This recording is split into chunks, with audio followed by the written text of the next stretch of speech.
Hello everyone, welcome to our English learning class at the rate Kevin for Study. Today in this video we will cover parts of speech in English grammar. As you know, there are 8 parts of speech in English grammar. First one is noun, second pronoun, third verb, fourth adverb, fifth adjectives, sixth prepositions, seventh conjunctions, eighth interjections. So all these are parts of speech in English grammar. So stay tuned with me and watch my video till last to learn all these parts of speech with examples. So let's start. So first part of speech is noun, means naming words. नाम वाले शब्दों को हम noun कहते हैं English grammar में. Name of person Rahul teacher, name of place school Ghaziabad, name of things table chair, name of animal dog cat, name of birds sparrow pigeon, name of idea love happiness. So it tells who are talking about. ये हमें बताता है कि हम किसके बारे में बात कर रहे हैं. मीन्स अपने सेंटेंस में जिसके बारे में हम बात करते हैं वो हमारे सेंटेंस में नाउन होगा. For example, Riya plays football. So what is a noun in this sentence? Riya and football. Why Riya? Riya is a name of a person, so it is a noun in this sentence. Football is a name of a thing, so it is a noun in this sentence. So Riya and football both are noun in this sentence. And play क्या है हमारा? ये action है, तो ये हमारा noun नहीं होगा. यहाँ पर हमारे नाउन कौन कौन से हैं? रिया name of a person, football name of a thing. Next is the book is on the table. यहाँ पर नाउन कौन कौन से हैं? book and table. table और book दोनों ही क्या है? name of things. So these are noun in this sentence. Now next part of the speech is pronoun, means that replaces noun, जो हमारे noun को replace करता है. means we use pronoun words in place of noun. noun की जगह पर हम pronoun words का use करते हैं.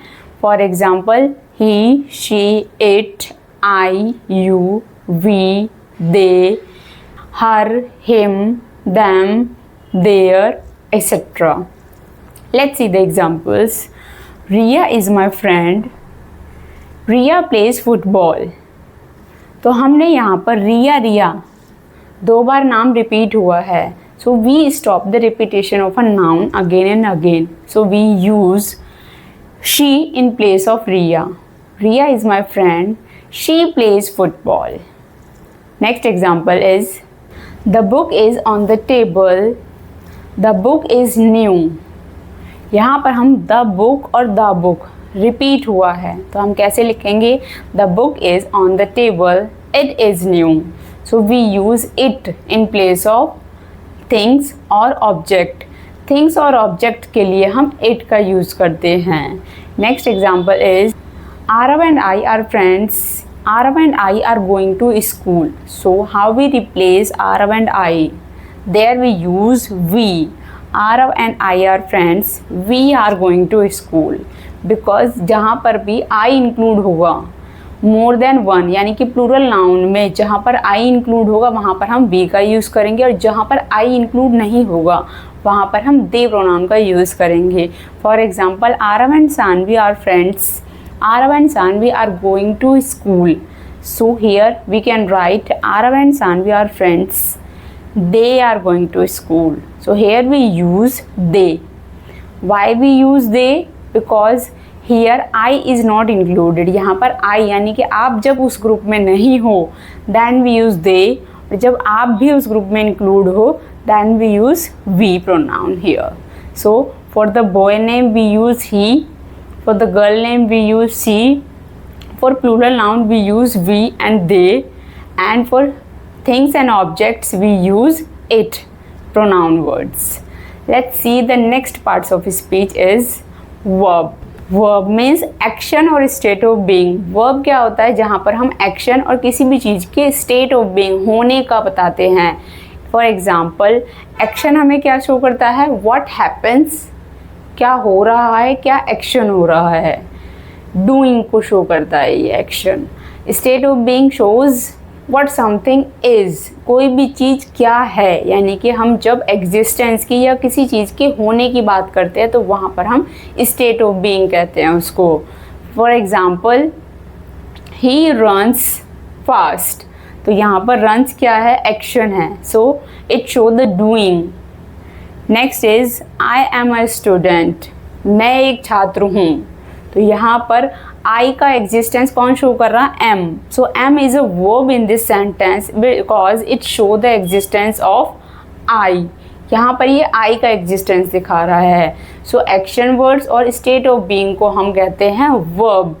सो in short we can say action shows doing, state of being shows being, किसी चीज़ के होने का, व्हाट समथिंग इज, और shows the existence. Next part of speech is adverb. Adverb means describes verb, जो हमारे verb को describe करे. For example, he runs fast.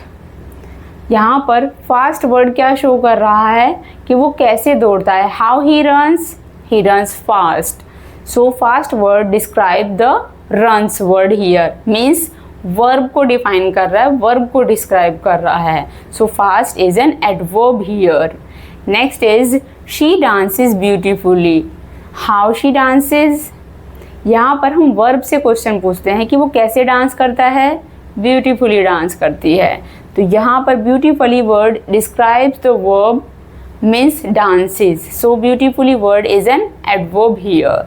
So adverb means which describe the verb, जिन शब्दों का यूज़ हम अपनी वर्ब को डिफाइन करने के लिए कर रहे हैं, वर्ब को डिस्क्राइब करने के लिए कर रहे हैं, वो हो गया हमारा adverb. Next part of speech है हमारा adjectives, means which describes noun और प्रोनाउन, जो हमारे नाउन और प्रोनाउन को डिस्क्राइब करते हैं. For example it is a big house. So what is a noun in this sentence, house. And what type of a house is, what kind of a house is, big house.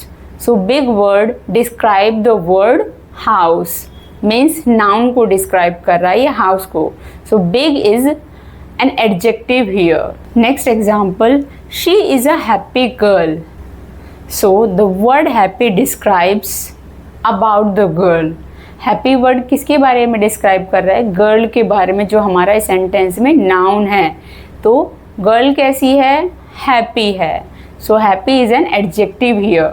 So adjective means that describes about a noun और a pronoun in a sentence. Next part of speech is preposition, position words. For example the book is on the table.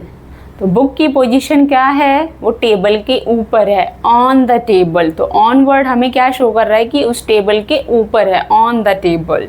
On is the preposition in this sentence.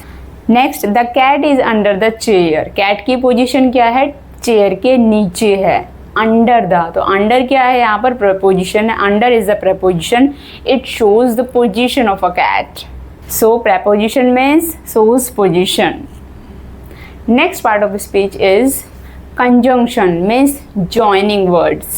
For example, I like tea and coffee. So and word joins tea और coffee. tea और coffee को जोड़ रहा है हमारा and word. So and is the conjunction here because it connects two things. Next example, she is tired but happy. तो यहाँ पर but word is used to join, to connect tired and happy. These are the conjunctions which are used to join two words or ideas or sentences.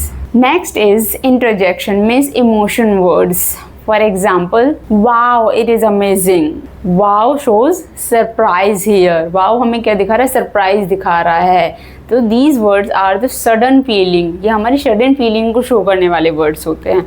For example, अगर आप गिर गए हैं तो आप suddenly क्या बोलेंगे, oops, I fell down. तो oops word is an interjection there. अगर आप अपने कोई सामान भूल गए हैं कहीं पर, मान लो आप अपना पर्स भूल गए, तो आप कहें ओ आई फॉरगॉट माई पर्स. तो oh word is a sudden feeling.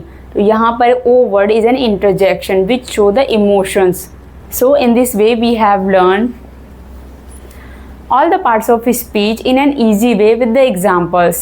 So please like, share and subscribe my channel to see such videos. Thank you for watching. Bye bye.